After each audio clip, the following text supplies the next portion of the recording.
பார்த்துருப்பீங்க. உங்கள் அந்த நான் இது கதைகளும் சிறிது ஒத்து போகுது அப்படிங்கிற விஷயம் இருக்குது. இதை பற்றி எப்படி பார்த்தீங்க, எப்படி இருந்தது இந்த படம் பார்க்கும்போது அவங்க கதைகள் எப்படி ஒத்து போச்சு? வாழை படம் வந்து நான் நேற்று தான் பார்த்தேன். இப்போ நிறையா நண்பர்கள் வந்து எனக்கு ஃபோன் பண்ணி ஐயா வாழை படம் பாருங்கன்னு சொன்னாங்க. என்னென்னு கேட்கும்போது நீங்கள் எழுதின சிறுகதை வந்து அது அப்படியே இருக்குது, அது நீங்கள் பாருங்கள் அப்படின்னு சொன்னாங்க. அதுக்கப்புறம் தான் நேற்று போய் பார்த்தேன். ஒரு 10 வருஷத்துக்கு முன்னாடியேமோ நான் இந்த வாழை இப்போ வந்திருக்கிற அந்த சினிமா கதையை வந்து வாழை அடி அப்படிங்கிற பேர் வச்சு டேஸ்ட்னு போட்டிருப்பேன்.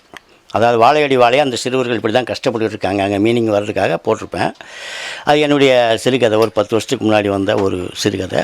இப்போ என்னுடைய அந்த நீர்ப்பள்ளிங்கிற தொகுப்பில் 2வது கதையாக அது இருக்குது. அதில் காட்சிப்படுத்தப்பட்டிருக்கக்கூடிய அத்தனை விஷயங்களும் வாழை படத்தில் அப்படியே இருக்குது. அவர் சினிமாவுக்காக ஒரு சில விஷயங்களை சேர்த்து வச்சுருக்காரு வழியாக, மற்றபடி அதில் உள்ள அந்த சிறுவர்களுடைய உழைப்பு, தரகுனார், கூலி உயர்வு, லாரி டிரைவரு, கிளீனரு, அந்த வரப்பில் நடந்து வர கஷ்டம், தண்ணிக்குள்ளே அவங்க தவறி விழுகிறது, ரஜினி கமல் பனியன் போட்டுட்டு இது பண்ணுறது எல்லாமே கிட்டத்தட்ட அதுதான். இப்போ 2 சிறுகதை, என்னுடைய கதையினுடைய அவருடைய திரைப்படத்தினுடையது 2ம் பார்த்தீங்கன்னா சிறுவர்களுடைய கடினமான உழைப்பு எப்படி சுரண்டப்படுகிறது வாழைத்தார் சுமப்பதன் மூலமாக. இது நானும் அதையே தான் பதிவு பண்ணியிருக்கிறேன், அவரும் அதையே தான் பதிவு பண்ணியிருக்காரு. ஊடகங்கள் வெவ்வேறு. நான் வந்து அச்சு ஊடகம், அவர் வந்து காட்சி ஊடகத்தில் அதை கொண்டு வந்திருக்கிறார். நீங்கள் கல்ச்சரல் இலக்கியத்தை நீங்கள் எப்படி இந்த வாழைங்கிறது எப்படி? அது நல்ல கேள்வி. நான் வந்து எனக்கு வாழை பற்றி எதுவுமே தெரியாது. ஏன்னா நம்ம பக்கம் வாழை பயிரிடுறது அபூர்வம். என்னுடைய உடன் பிறந்த தம்பியும் என்னுடைய அம்மாவோட இந்த தாய் மாமனாரும் சம்மந்தம் பண்ணியிருக்கிற ஊர் வந்து ஸ்ரீவைகுண்டம் பக்கத்தில் உள்ள பொன்னன்குறிச்சி. அங்கே வந்து பிரதான விவசாயமே வாழை தான். எங்கள் மாமாவுக்கு அங்கே வாழை தோட்டங்கள் நிறையா இருக்குது. நான் விடுமுறை நாட்களில் அங்கே போய் ஒரு 4 நாள் ஒரு வாரம் தங்குறது உண்டு. அப்போ இந்த சிறுவர்கள் படக்கூடிய கஷ்டத்தை பார்த்து தான் நான் அவங்கள சில இன்டர்வியூக்கெல்லாம் பண்ணி தான் நான் அந்த கதையை எழுதியிருக்க முடியாது. நானும் அவங்கள்ட்ட கேட்டு நான் அதை பல முறை பார்த்து அந்த வாழை தாறு எங்கள் மாமனார் சம்மந்தம் பண்ணியிருக்கிறது வந்து ஒரு பண்ணையார். அவர் வந்து அந்த ஏரியாவிலேயாமோ நிறையா வாழை தோட்டங்கள் உண்டு. அவர்கிட்ட சில விவரங்கள்லாம் கேட்டு தான் நான் அந்த கதையை எழுதினேன். அதில் பார்க்கும்போது உங்கள் அந்த சிறுகதைக்கு அதுக்கு நிறைய காட்சிகள் ஒத்து போகுது. அப்படியே அச்சி அசராம் அப்படி இந்த மாதிரி இருக்குது. ஆமாம், அப்படி ஒரே இதில் பயணப்படும் போது அப்படி தானே வரும். ஒரே தீம் தான் அது.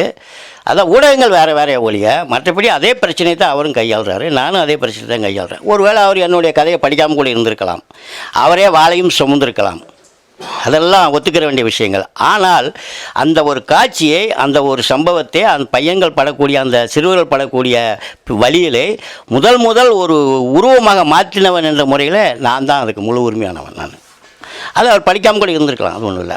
முதல் அதுக்கு ஒரு வடிவம் கொடுக்குறோம் இல்லையா, ஒரு சிறுகதை வடிவம் நான் கொடுக்குறேன். அது நான் தான் 10 வருஷத்துக்கு முன்னாடியே நான் கொடுத்துட்டேன் அதை. அதுதான் ஆமாம். இல்லை, ஒரே இந்தியாவுடைய பிரபலமான ஒரு வார இதில் அது அந்த கதை வெளியே வந்துச்சு. அந்த நேரமே அந்த கதை வந்து எனக்கு பேசப்பட்ட கதை. சிறுவருடைய உழைப்பு மிக அற்புதமாக இருக்குது. எனக்கு சில இடங்கள் அழுக வந்துருச்சுலாம் ஏன்ட்ட சொன்னாங்க. அது இப்போ மீண்டும் 10 வருஷம் கழித்து அதுக்கு இன்னொரு பரிணாமம் கிடைச்சிருக்கும் போது என்னுடைய கதைக்கும் உயிர் வருது. தமிழ் சினிமாக்கள் இலக்கியங்கள் நோக்கி போகுது நினைக்கிறேன். இல்லை, இது வந்து மற்ற மொழிகளெல்லாம் நிகழ்ந்துருச்சு. கேரளாவிலலாம் 10-15 வருஷத்துக்கு முன்னாடியே அந்த சினிமாவை வந்து எழுத்தாளர் நோக்கி திருப்ப வேண்டிய ஒரு கட்டாயம் ஏற்பட்டு போச்சு. அது இங்கே கொஞ்சம் இப்போ வந்திருக்கு. நான் சில சினிமா இயக்குநர்கள், உதவி இயக்குநர்கள், அசோசியேட்டுகள் கூட பேசும்போது சொல்கிறாங்கல்ல, இதெல்லாம் படிக்க சொல்கிறாங்க. இயக்குனர் படிக்காவிட்டாலும் உதவியாளரை படிக்க சொல்கிறாங்க. சில குறிப்பிட்ட எழுத்தாளனுடைய கதைகள்லாம் படிங்கன்னு சொல்கிறாங்க. காரணம் வந்து நீங்கள் சொன்னது மாதிரி இலக்கியத்தை நோக்கிய ஒரு உண்மையை நோக்கிய, இலக்கியத்தை நோக்கின்னு சொல்கிறத விட உண்மையை நோக்கிய ஒரு பயணமாக அதை இது பண்ணலாம். ஏன்னா பிரமாண்டங்களை மக்கள் இப்போ நிராகரிக்க ஆரம்பிச்சிட்டாங்க. பிரமாண்டங்களை காட்டி படம் எடுத்த மூலம் ஓட்டாண்டி விட குஞ்சுமோன்னு நல்ல உதாரணம் அதுக்கு நிறைய போயிட்டாங்க. இப்போ பிரமாண்டங்கள் செல்லுபடியாகாது. யதார்த்தம் என்ன, கதையம்சம் இருக்குதா, அதைத்தான் பார்க்குறாங்க. இப்போ நல்ல சினிமா என்பது, ஒரு சினிமாவுக்கான ஒரு இலக்கணம் வந்து எந்தெந்த இடங்களிலெல்லாம் கேமரா பேச முடியவில்லையோ அந்த இடத்திலே தான் நடிகன் வசனம் பேச வேண்டும். இதுதான் சினிமாவுக்கான ஒரு உயர்ந்த இலக்கியம். இங்கே பார்த்தீங்கன்னா சலன்னு மாறி வசனம் பேசிக்கிட்டு வச்சுக்கிட்டு நகைச்சுவைங்கிற பேரில் எல்லாம் ஊடத்து தேவையில்லை. ஒரு நல்ல விஷுவல் கேமரா இருந்தாலே போதும், எல்லா காட்சிகளும் எடுத்துக்கலாம். நீங்கள் பதேர் பாஞ்சாலி பாருங்கள், சத்யஜித்ரா படத்தை பாருங்கள், மிர்னால் சென் படத்தை பாருங்கள், பிரமாதமாக நம்ம ரசிக்கிறதுக்கு காரணம் என்னென்னா அதுதான் காரணம். அது வசனங்கள் கம்மியாக இருக்கும், காட்சிகளை வந்து துல்லியமாக கொடுப்போம். காட்சிகள் மூலமே எல்லாத்தையுமே சொல்லிடலாம். அதுக்கெல்லாம் இன்னும் கொஞ்சம் நாள் வரும், தமிழ் சினிமாவில் வரும். நீங்கள் பதில போட்டுருங்க, வாழை வாழ வைக்கும் இது ஒன்று போட்டுருங்க. ஆமாம். அது உங்கள் இல்லை, கிராமங்களில் ஒரு சொலவடை உண்டு. வாழை விவசாயம் பண்ணுறவங்களுக்கு பற்றி அந்த சொலவடை. வாழை வந்து வாழவும் வைக்கும், தாளவும் வைக்கும்னு சொல்லுவாங்க. ஏன்னா ஒரு புயல் அடித்து ஒரு காற்று வந்துட்டு எல்லாமே ஒடிஞ்சு போயிடும். தார் பூரா ஒன்றுக்கு உதவும் இப்போ பிஞ்சாக இருக்கும். ஒரு சுழிப்பு காற்று வந்துச்சுன்னு வைங்க, அந்த சம்சார் செத்தான், அதோட செத்தான். அதே மாதிரி ஒன்றுமே இல்லை, வாழை வந்து ஒரு தாருக்கு இந்த விலைன்னு கிடச்சிச்சு வைங்க, பெரிய ஒரு லிஃப்ட் ஆயிடும் அதுக்கு. அதனால தான் அந்த இது உண்டு. இப்போ என்னுடைய கதை வந்து ஒரு இலக்கியங்கிற அந்தஸ்தோடு அதோட நின்று போச்சு, அவ்வளோதான். அதனால் என்னைய வாழ வைக்கலைன்னு அதை போட்டு வேறு ஒன்றும் இல்லை. இப்போ இந்த படம் பார்த்துருக்கேன், உங்கள் இலக்கியம் ரெண்டுக்கும் உள்ள என்ன ஒத்துமை இருக்குது, என்ன டிஃப்ரென்ஸ் இருக்குது, இது நீங்கள் எப்படி நினைக்கிறீங்க அது பார்க்குறது? இல்லை, இது ஒற்றுமைன்னு சொல்லப்போனால் நான் அப்படி தான் சொன்னது மாதிரி தான். அது ஒரே பிரச்சனையாக 2 பேரும் கையாண்டிருக்கோம் வெவ்வேறு ஊடகங்கள். நான் வந்து அச்சு ஊடகம், அவர் வந்து காட்சி ஊடகம். காட்சி ஊடகத்துக்கு சில தேவையான சில விஷயங்களை அவர் கண்ணு காது மூக்கெல்லாம் ஒட்ட வைக்கிற மாதிரியான அந்த டீச்சரு, அந்த குத்தாட்டம், அந்த கர்ச்சிப்பு, அந்த ஆக்சிடெண்ட்டு, இதெல்லாம் அவர் சேர்த்துருக்கலாம். திரைப்படம் பார்த்தீங்கன்னா நடிச்சது இந்த சிறுவர் நடிச்சிருப்பாங்க, அதான் உங்களுக்கு எப்படி பார்க்குறோம்? இல்லை, அதாவது யதார்த்தம்னு வந்த பிறகு அதில் நடிப்புக்கு இடமே கிடையாது. அதில் மேக்கப் எதுவும் உண்டா? ஒன்றும் கிடையாது. இயல்பாக கிராமங்களில் என்ன நிகழுது அதை ஷூட் பண்ணியிருக்காங்க, அவ்வளோதான். இல்லை, நடிப்புக்கு இடமே கிடையாது. ஆனால் நடிப்புன்னு வந்தோன்னா அந்த டீச்சர் ஒன்று ஆட்டம் போடுறதில்ல, குத்தாட்டம் போடுறதில்ல, அது ஒன்று தான் நடிப்பை வழிய. மற்ற இதில் எல்லா நடிகர்களுக்குமே நடிப்புக்கு தேவையே இல்லை. அவங்க வேலையை பார்த்துக்கிட்டே இருக்க வேண்டியதான், விஷுவலாக ஷூட் பண்ணிக்கிட்டே இருக்க வேண்டியதான். அதனால் இதில் நடிகர் யார் இருக்கா? அது நடிகர் எல்லாமே யதார்த்தமாக யதார்த்தமான ஒரு பையங்களாம் சொல்லி கொடுத்தே செஞ்சுருக்கிறாங்க, அவ்வளோ. இப்போ நீங்கள் சொன்னீங்களா வந்து பெரிய நடிகர்கள், அந்த இவங்க தான் அந்த கதை உருவாக்கப்படுது அப்படிங்கிறாங்க. ஆமாம், அந்த நடிகர்கள் எப்படி இருக்காங்க? அதுதான் சொல்கிறேன். அந்த பட்ஜெட் ஃபிலிம்னு சொல்லக்கூடிய அந்த மாதிரி சிறு பட்ஜெட்டில் இருக்கக்கூடிய படங்களுக்கு பிரம்மாண்டமான கதைகள்லாம் தேவையில்லை.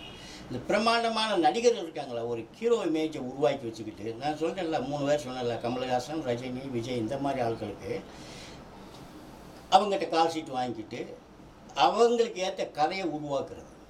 இயல்பான கதை இருக்குதுல்ல, அதை எடுக்காமல் கதைக்கு தான் கதாபாத்திரங்கள் வேணும் போல கதாபாத்திரங்கிறதுக்காக கதையை கொண்டு போனால் எப்படி? இங்கே நிகழ்றது அதுதான் வந்து. நம்ம காலுக்கு தானே செருப்பு தேடுறோம், செருப்புக்கு போய் காலை தேடிக்கணும் எப்படி? அதனால் அந்த பிரமாண்டங்களை காட்டி அவங்கள போட்டு எடுத்து இது பண்ணி பெரிய பெரிய இடங்களை பூரா போய் காட்டி, ஆக இவங்களை காட்டுறத விட அந்த இடங்களை போய் காட்டுறது, அங்கே எடுத்து இங்கே எடுத்துன்னு சொல்லி பிரமாண்டப்படுத்தி எடுக்கிறது. அந்த மாதிரியான படங்களை வந்து இப்போ மக்கள் நிராகரிக்கிறாங்க. ஆனால் மக்கள் இப்போ முந்தி உள்ள மக்களோட கொஞ்சம் ரசனை மேலோங்கி இருக்குது. எப்படியும் ஊடகங்கள் அது சாத்தியமாக்கி இருக்குது. பல்வேறு விஷயங்களை கொண்டு வந்து ஊடகங்கள் எனக்கு இன்னைக்கு இந்த நிமிஷம் எனக்கு புதுசாக இருக்கக்கூடிய அடுத்த நிமிஷம் பழசாக்கிறது, ஊடகங்களே அதை அழிச்சிருது. அப்போ அப்படிங்கும்போது அவங்களுடைய ரசனை மாறத்தானே செய்யும்.